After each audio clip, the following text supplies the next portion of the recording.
No silêncio da alma, a Umbanda fala. Está no ar, Caminhos de Axé. Demorou muito, mas finalmente está havendo algum tipo de reconhecimento. Gana, um dos países existentes no continente africano, requereu junto à ONU, a Organização das Nações Unidas, o reconhecimento do tráfico transatlântico de pessoas escravizadas da África como o mais grave crime contra a humanidade. Foram 123 países, inclusive o Brasil, que apoiou a iniciativa, que estiveram presentes na votação desta resolução, que foi aprovada na Assembleia da ONU nesse final do último mês de março. Durante mais de 300 anos, um número de aproximadamente 15 milhões de negros foram sequestrados da África e transportados para trabalhar de maneira forçada nas Américas. Estima-se que no mínimo 2 milhões morreram no caminho, seja porque estavam confinados nos porões dos navios tumbeiros em péssimas condições ou porque tenham sido arremessados ao mar. Ouçam o que Vanessa Nascimento, diretora do Instituto de Referência Negra Peregum, afirmou em entrevista ao ICL Notícias.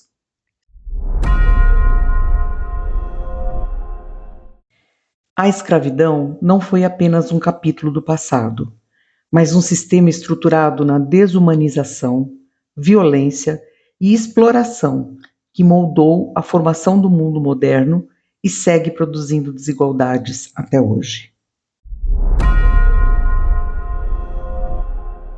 Mas aqueles que mais se beneficiaram com este crime mantiveram-se em um silêncio sepulcral.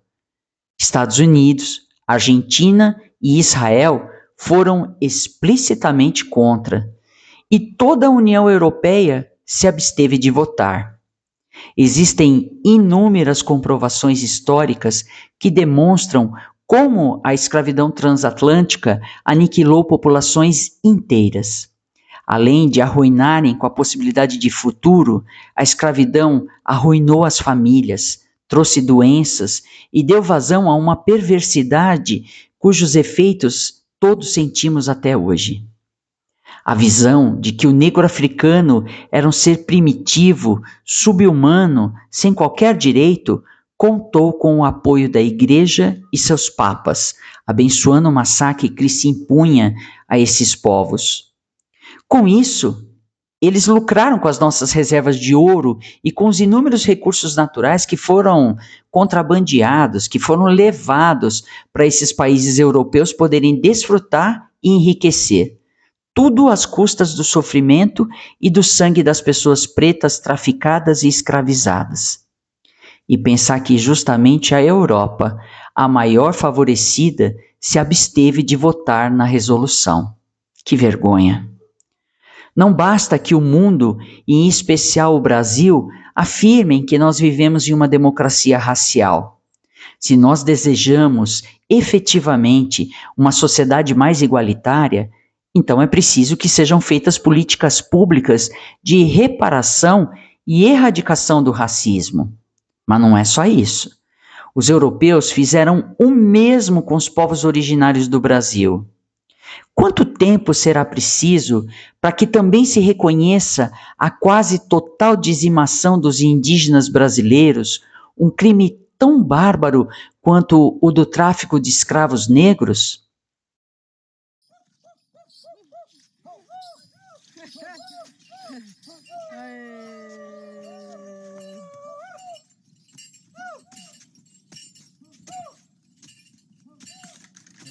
O genocídio indígena foi real, também está documentado. Ocorreram massacres e escravização. Etnias inteiras foram exterminadas, seja por conta das guerras causadas pela invasão ou pelas doenças trazidas pelo colonizador. O pior de tudo é que parece que esse desejo mesmo de exterminar com as populações indígenas ainda existe em pleno século XXI.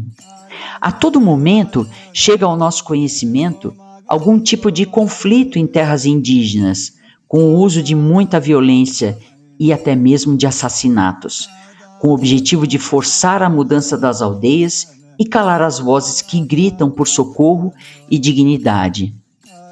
Quando se permite que interesses do capital, e o pior ainda, a maioria de capital estrangeiro tem acesso às terras indígenas com vistas à exploração ou quando não se realiza a demarcação dessas terras indígenas, o que nós estamos fazendo é perpetuar o maior genocídio das Américas, que foi o genocídio indígena. Rios e terras são contaminados.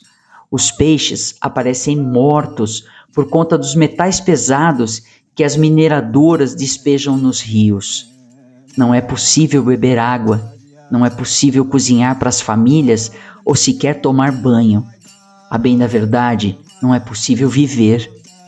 Toda vez que nos omitimos diante de atrocidades que são praticadas contra outros povos ou contra a natureza, ou quando somos favoráveis a teses e projetos que flagrantemente despojam as pessoas de suas origens, favorecendo interesses comerciais, é porque nós estamos permitindo que os massacres e os genocídios continuem acontecendo.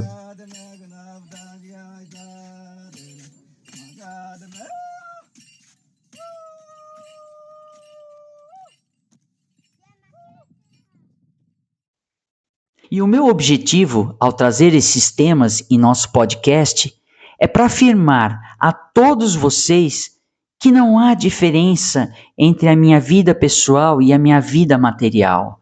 A minha vida espiritual não é separada do que acontece na minha vida em sociedade, a minha vida social. A espiritualidade está em nós, assim como a nossa dimensão do trabalho, a nossa vida cotidiana.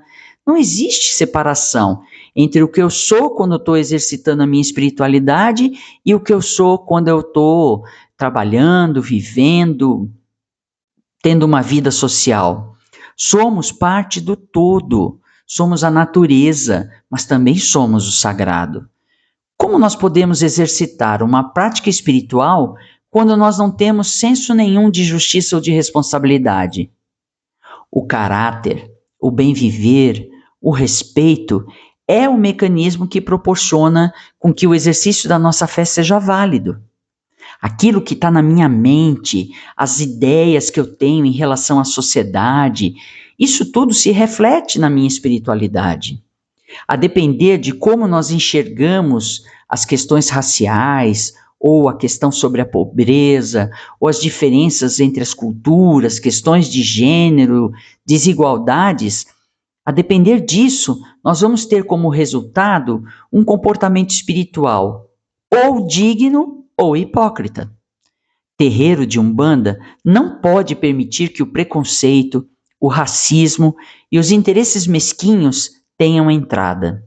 A visão de mundo daquelas pessoas que se pretendem espiritualistas tem que ser moldada sobre uma ética espiritual. E essa ética espiritual passa necessariamente pela noção que nós temos sobre o que vem a ser dignidade, justiça e poder.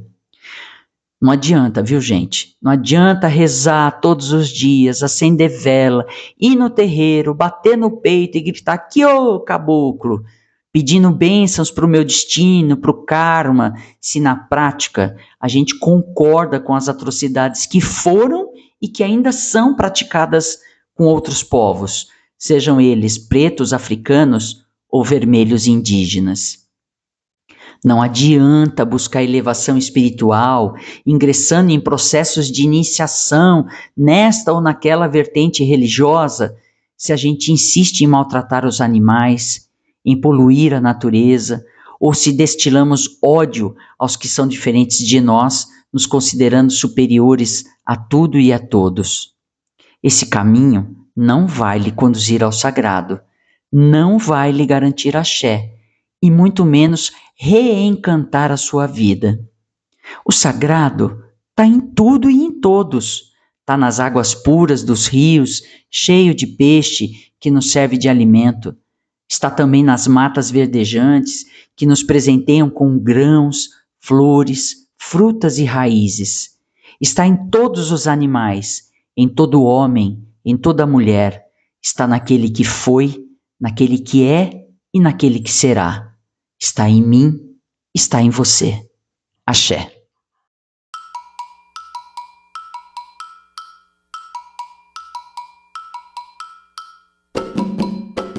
Caminhos de Axé. Umbanda, sabedoria e fé para o seu dia a dia. Até o próximo encontro. Axé.